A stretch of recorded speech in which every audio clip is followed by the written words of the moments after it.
Pero, ¿qué son los métodos de cocción? Los métodos de cocción son las diferentes técnicas que se utilizan para aplicar calor a los alimentos con el objetivo de modificar su sabor, textura y color. Los métodos de cocción se dividen en dos, en húmedos y en secos. Blanquear. Consiste en sumergir los alimentos en agua hirviendo durante un corto periodo de tiempo y luego en agua fría. Un ejemplo de ello serían verduras de fuerte sabor como espinacas, acelgas, brócoli o coliflor. Pochear o escalfar es cocer un alimento líquido caliente en una temperatura entre 70 y 85 grados sin que llegue a hervir. Un ejemplo de ello, huevos pochados.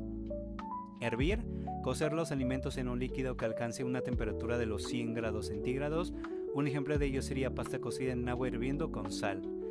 Estofar es una cocción lenta en un líquido a fuego bajo y con tapa, permitiendo que los jugos naturales se mezclen con el líquido de cocción.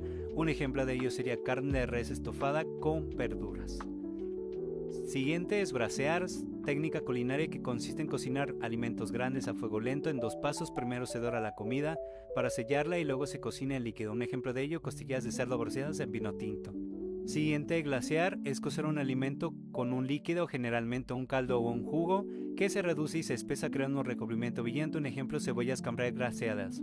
Siguiente es cocer el vapor, que es cocer los alimentos con vapor generando por agua hirviendo sin que el alimento toque el agua.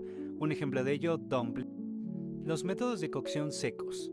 Uno de ellos es parrillar, es cocinar los alimentos directamente sobre una parrilla o plancha caliente utilizando calor seco y directo. Un ejemplo de ello, carne asada a la parrilla. Saltear, cocción rápida en un sartén con poca grasa a fuego alto, moviendo constantemente los ingredientes. Un ejemplo de ello, verduras salteadas. Rostizar o asar, cocinar los alimentos en un horno o asador con calor seco inconstante. Un ejemplo de ello, pollo rostizado al horno. Siguiente, hornear, cocinar los alimentos con calor seco y uniforme en un horno cerrado. Un ejemplo de ello, filete de res Wellington. Freír, cocer los alimentos sumergiéndolos en aceite caliente. Un ejemplo, papas fritas. Gratinar, dorar la superficie de un alimento en el horno o con un soplete para formar una costra crujiente. Ejemplo, pasta gratinada con queso.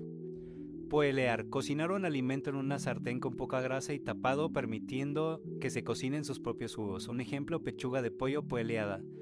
Muchas gracias.